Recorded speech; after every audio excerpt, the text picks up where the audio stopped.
Want that big screen experience? The Fandango app gets you the best seat. Use the app, trusted by over 10 million moviegoers. Find your perfect movie, theater, and seat instantly. Download the #1 movie ticketing app, Fandango. Jaws changed everybody's life. I still have a problem with the ocean. That's where all the dangers are. I don't like going on boats. I don't like cruises. I want to see underneath me. Hello, I'm Jacqueline Coley. Welcome to Seen on the Screen, brought to you by Make It Universal and Rotten Tomatoes, where we talk movies with some of the people behind the scenes at NBCUniversal. When entertainment works best, sometimes it opens a window into a world we've never imagined. Other times, it shows us a mirror image of our lives with a heightened sense of home. Today, we're going to dig into the question, what have you seen on the screen that has done that? My guest today is Jenny Storms.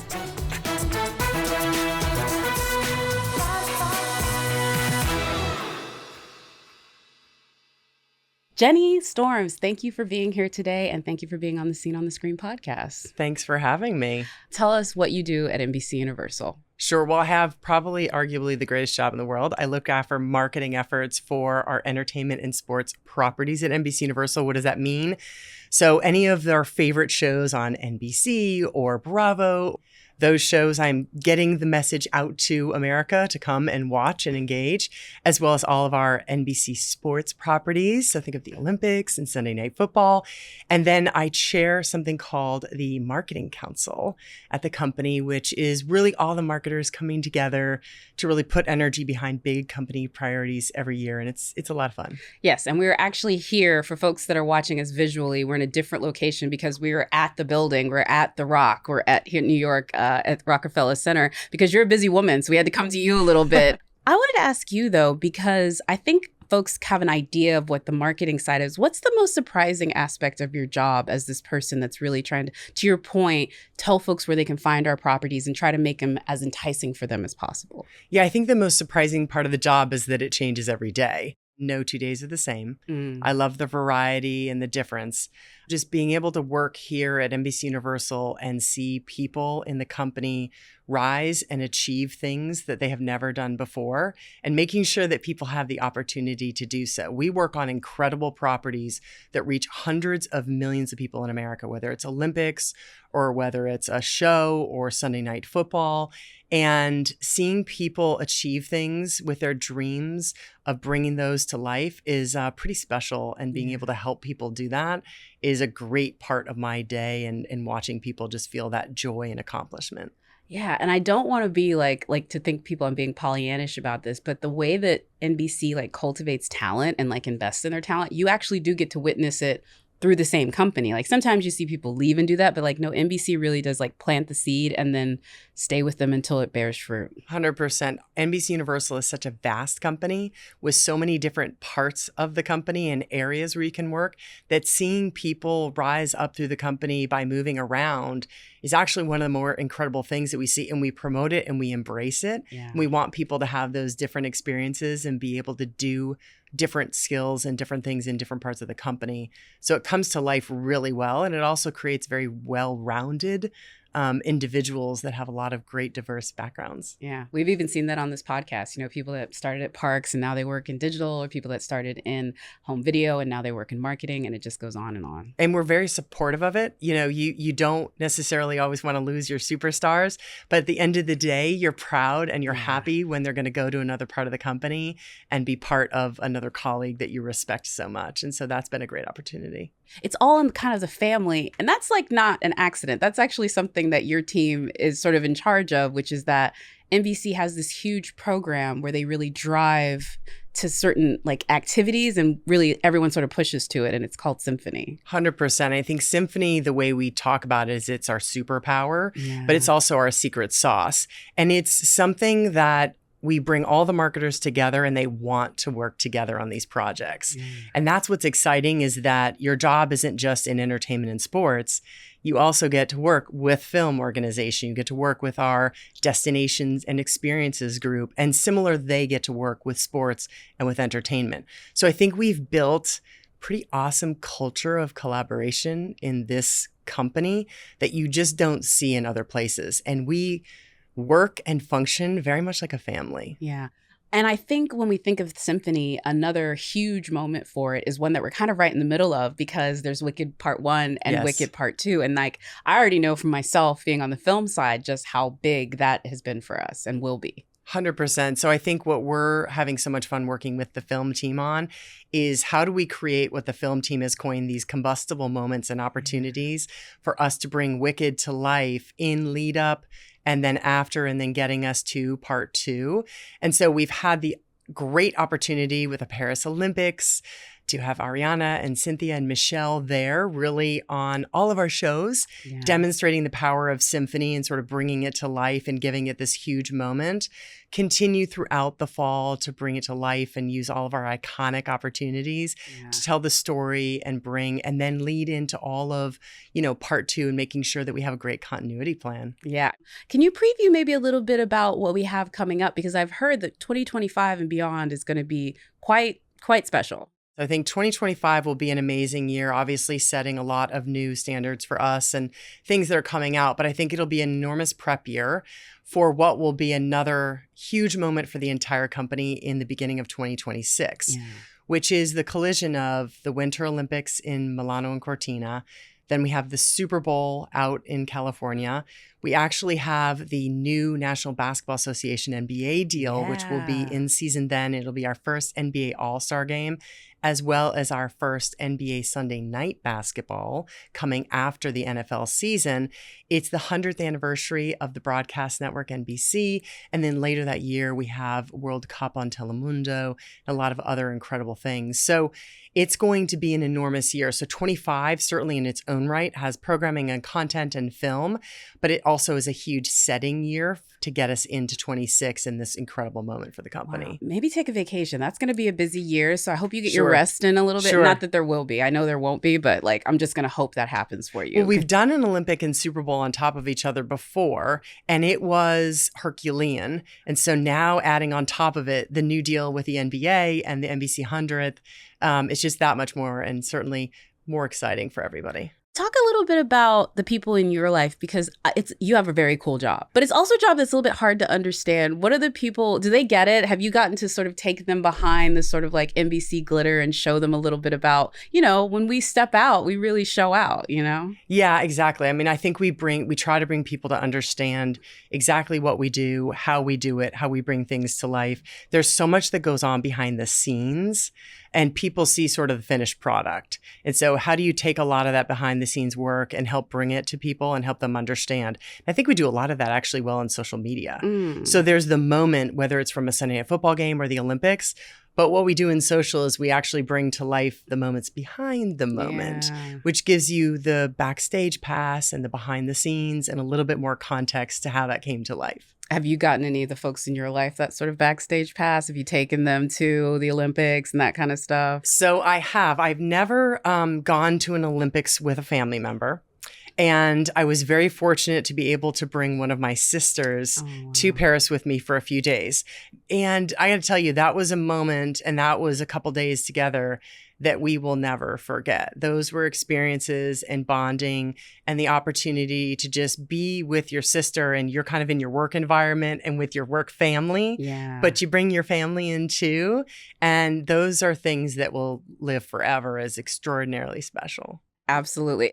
I'm curious how you came to this job, because like I said, it's very enviable. It looks so cool. You're doing Olympic stuff, talking about marketing and cross-marketing sports and movies. But how did you come to this path? Because I don't think this was one of those ones that you can say it at second, be like, yes, I would like to, second grade, it's like teacher, cop, maybe lawyer. But this is one you kind of have to discover or know that it's out there. Sure. My story is one, if you can't beat them, join them. Ooh. I grew up wanting to be a ski racer, an Olympian, and sort of make the Olympic Games. And, sort of around 15 and 16, when I realized I wasn't going to make it, I decided if I can't be in the Olympics, I want to work within the Olympics.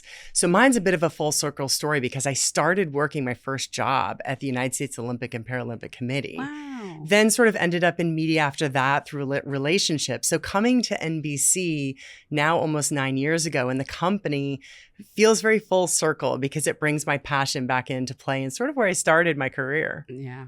All right. Well, now we're going to dive into some of the things that you've seen on the screen. Okay. We're going to dive into our popcorn buckets. This first one, these are the quotes. So I'm going to give you a quote from a movie, and hopefully it's one that you recognize. Okay. If I had to guess, I'm going to assume that it might be sports related, just not to Thank give you too that. much of a preview. Okay. But here we go. Well, you know what my dad said? Having dreams is what makes life tolerable. Rudy. Yes, definitely. This Rudy one Rudiger. is like, it's timeless. It's still like, people still talk about the Jersey scene. It's crazy. It's phenomenal. And I think for multiple reasons, it resonates with me. One is that I ended up, when that film was coming out, I was actually in nearby Northwestern going to school. So, so feel close by, but also the Ara Parseghian era. He not only coached at Notre Dame, but then he went on to coach at Northwestern. Oh, wow. So I kind of learned and knew that name.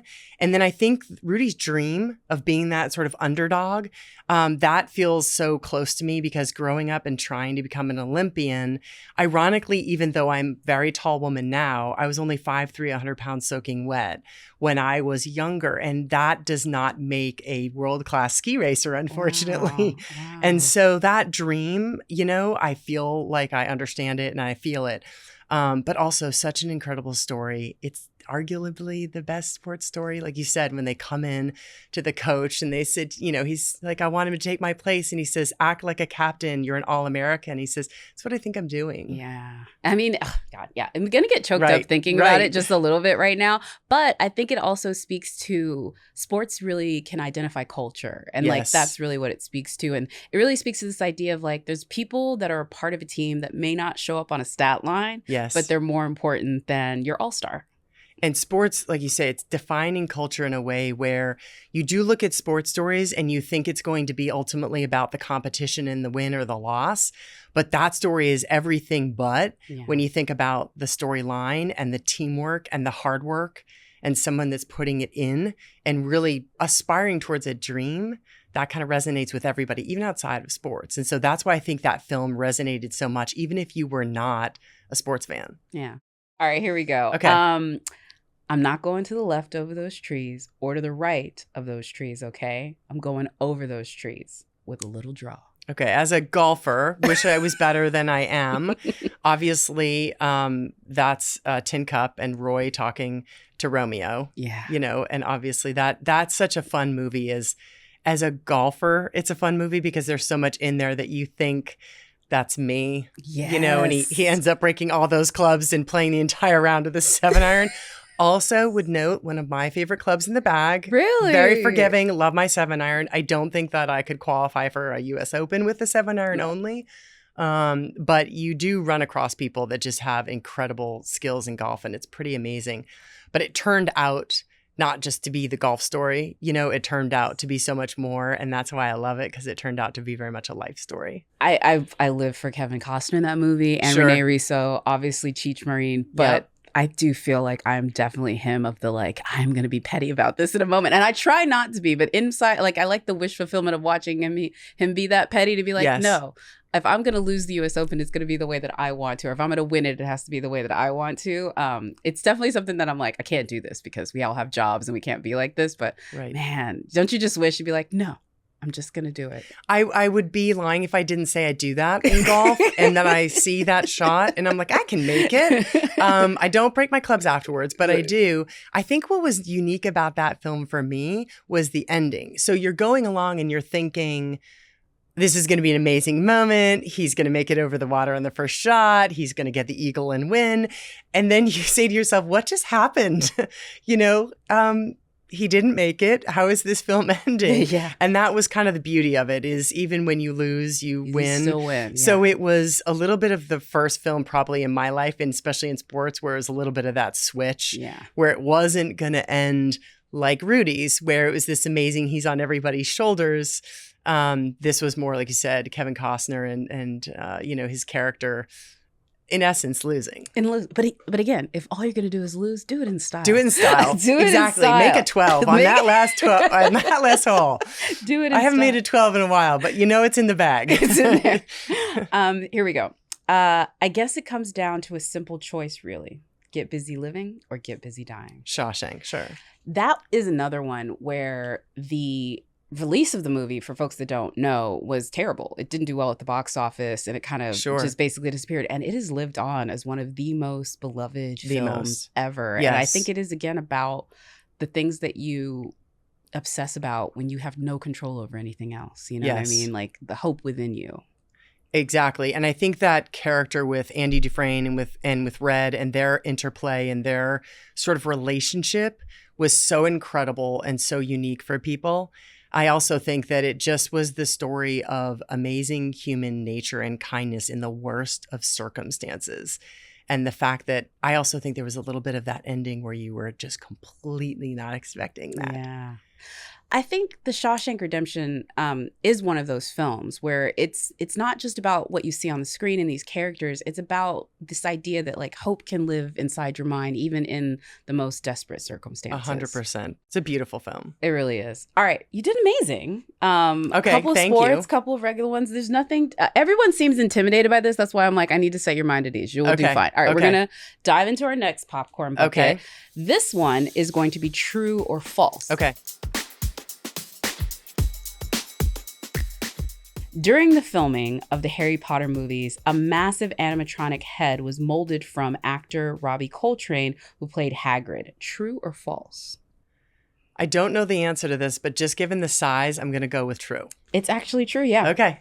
The animatronic head got even more advanced as the film progressed. Its eyes and lips could be controlled and moved. And I guess, again, this is just for the distance for it. I think Harry Potter, the franchise, and then also, of course, what we do on the park side, it's really a huge part of the DNA of NBC. It is. And interestingly enough, it's been a huge part of my life. Really? When I was I'm living in Connecticut, and one of my sisters used to actually live out in Boston with my two nieces. And it was about the time when I would go there every Thanksgiving. And at the same time, these Harry Potter movies were coming out. So it became this tradition every Thanksgiving where we would then go and watch the films as part of the holiday weekend. So a great bonding moment, not only with my sister and her family, but just really fun all around. And so that is very personal to me. And then fast forward to joining the company and having the experience and the opportunities to go experience our destinations and resorts. And you talk about our destinations and experiences down in Orlando, and take the family down to that Harry Potter world was pretty incredible. And it felt like a full circle moment. Yeah. All right, let's move into our next trivia question. When creating the set for Barbie, the production team actually exhausted their suppliers' pink paint stock. True or false? That was true. That was I think, were they even talking about it had run out at major retailers and nobody could find pink paint anywhere. So it actually is true. The production completely depleted the global stock for the shade fluorescent pink from their supplier, Roscoe. But they did have just enough to finish through the production. So they just barely made it. Amazing. Again, looking at that production, you could tell. Makes a lot of sense. You know, Barbie, I think, will, as a marketer, go down as a watershed moment, obviously, for what they were able to do with that film. Yes. When you're looking at something like Wicked and sort of things that you're doing, how do you find inspirations for how to be innovative with these sort of large scale, huge promotions? Because there's only a few of these a year that you can kind of look at to say, oh, this is how they did it. Sure. I think in some cases, as a marketer, you like to have something engineered and you want to have a good strategy that brings the unexpected pairing or something together. In other cases, you love it when the consumers bring something to life, and you love it when they're doing it themselves, because that means that the consumers, the customers, they're owning your brand. They love it so much that they create their own traditions or they create their own sort of opportunities. And so I think as marketers, we want to lean into both, find what's resonating with people and help push it along, and also find the opportunities where we're creating, you know, those moments, those combustible moments and those unique ways where we're reaching people. But I think Barbie was such a surprise. I think for me, especially, I walked into it thinking one thing, and then while you're sitting there, very much hit in a different manner. And what it meant, how I walked out is definitely not how I walked into that film, for sure. Definitely. Next trivia question. Even before the original Top Gun movie had been released in theaters, Tom Cruise had said he was on board for a sequel. True or false? I don't think he had. No. There was a reason why it took so long. You're right. False. Though Paramount did bring up the idea of a sequel early on, Tom Cruise didn't agree to it basically until the scripts and the sort of, which, hey, I give it up. I am so glad he did. Listen, you made another Top Gun moment with Tom Cruise recently. Like that whole thing, I know for a fact because I remember like texting people being like, how do we get Tom Cruise to jump off of a building for the Olympics? But I guess that's your team. Well, it actually is the organizing committee for LA 28. They were taking the handoff moment. So Yes. Los Angeles in 2028 has the Olympics. They are the next Summer Olympics. Yes. No, we did work closely with them to make sure that this was coming to life. This is absolutely their brilliant idea to sort of have that moment, that Top Gun moment where he would rappel in Paris after the closing ceremony and grab the flag and fly it, and then jump out of the airplane onto the Hollywood sign in Los Angeles. It was beautifully done. It came across so well, and it was fun to be part of the moment with them and really helping them bring it to life for sure. And I mean, again, just looking ahead to that and what that'll be in 28, that really is the marriage of NBC. It is the Hollywood. It is the events. It is the broadcast. I mean, really every facet of what we do as a company, from the broadband that's going to bring it to everyone's homes to Peacock and all of that. It's really going to hit with that 28 Olympics like it already has. It will be every part of the country. Obviously, that center and focus is Los Angeles, but I mean, the whole country will come to life and NBCUniversal will be bringing it to everybody. I think what's pretty incredible is that we saw in Paris Olympics, the celebrity aspect really started to come to life in a big way. And so many celebrities wanted to and are fans of the Olympics. And so you think about that and going to Los Angeles where so many of these talent celebrities, especially our own and others, are based and live. This will be the opportunity for every to really be part of it and be part of these games like never before. Yeah, I absolutely cannot wait. And is Top Gun, is that a special one for you? Is that a movie that you have a particular personal connection to? I think it's more about, I've always loved the Top Gun films. I love what Tom Cruise does in films. I just love the adrenaline and the energy and the camaraderie. And I grew up actually in a military town where it was Air Force base, Army base. And so I think when you get those types of films also, it tends to hit home. Yeah, naval brat here. I absolutely understand what that means. You understand when any film hits that missing man formation, it just gets you right in the heart. It really does. Yes. My military movie for that, strangely enough, is A Few Good Men because of all the Navy jokes. Yes. Whenever we have to go somewhere to fight, y'all give us a ride because we're Navy Marines. So literally like the family is divided of like. Oh, wow. And we were Air Force Army. So yes. So, then you know. There you go. There you go. The two bases are on different sides of the town in Colorado Springs. Yes. So funny. Again, flying colors, absolutely great on those. I feel like most of the taglines for those movies on top of the movies that you got. Sure. This is going to be a great moment to prove my lack of knowledge. Okay. Because we're going to dive into the world of Universal Pictures. I'm going to hand this to you. Okay. This is like the quotes question that we did for the beginning that I asked you. Now you're going to ask me the quotes. Understood. I will go ahead and say the people that make the quotes up for me don't like me to win. So when I'm embarrassed by this, just know that they did it on purpose. Okay, are you ready? Yes. No. Okay.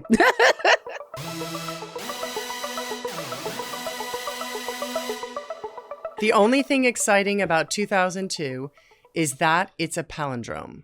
A, While We're Young. B, Pitch Perfect. C, Lady Bird. The only thing interesting about 2002 is that it's a palindrome. I hope it's Lady Bird. You are correct. Thank you. It is Lady Bird. And you couldn't have given me the Tempest quote.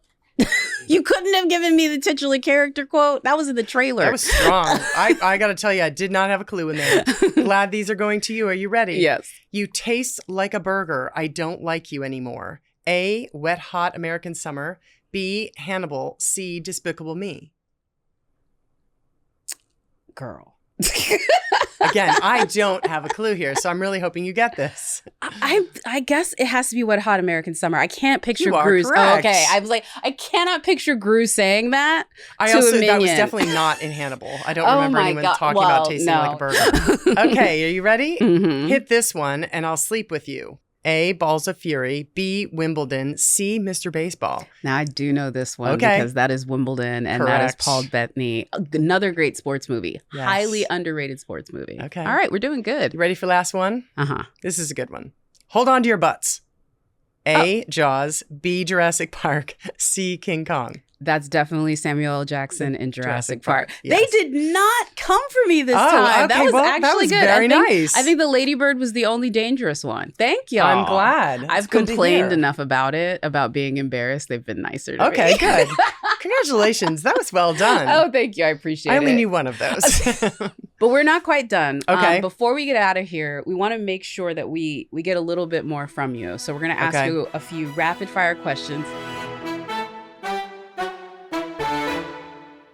What's your favorite movie snack? Oh, red licorice. Oh, good. 100%. So no red vines, or it has to be Twizzlers, or what is it? I got to tell you, I go back and forth. I go back and forth sometimes. I mean, normally it's Twizzlers, but sometimes I go into red vines era. Oh, because those people are usually like the Hatfields and 100%. I've run into those people every day of my life. I go back and forth. I'm a unicorn. Okay. Last show that you just binged? Emily in Paris. Oh, that is a good one. It was a little coming off. I came home from the Paris Olympics and I binged not shortly thereafter Emily in Paris. I actually recently, I know it's not ours, but I recently binged Disclaimer with Kate. The woman can literally do anything. Small screen, big screen. It was amazing. Actor that can do no wrong. Ryan Gosling. That's very true. He's pretty great up there.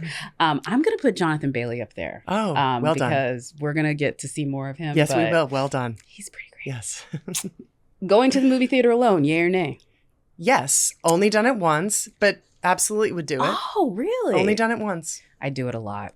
Do you? Well, I see, again, part of the job. It's your job. But even before it was the job, I was a girl that would plan 3 movies on a Saturday and spend the day at the movie. Yeah, I'm strange. But there's a reason. But I found a way to turn it into a career thanks to NBC. You have. Amazing. Your favorite classic Universal film? I think Jaws changed our life. Yeah. Jaws changed everybody's life. And I'm not going to lie, I still have a problem with the ocean. I've always had a problem with the ocean because I think that's where all the dangers are. I don't like going on boats. I don't like cruises. I want to see underneath me, and I want to see if there's stuff underneath me. And so I'm a mountain girl. Gonna stay that way. And Jaws solidified it. And I'm a farm girl. I'm like, there is land, and nobody's coming for me. You can see them if they're coming for you. Same exactly. thing. Yes. Jenny, this was great. I just want to thank you for coming on the Scene on the Screen podcast, telling us about all the incredible things you're doing at NBC Universal. And thank you for your time. Thanks for having me.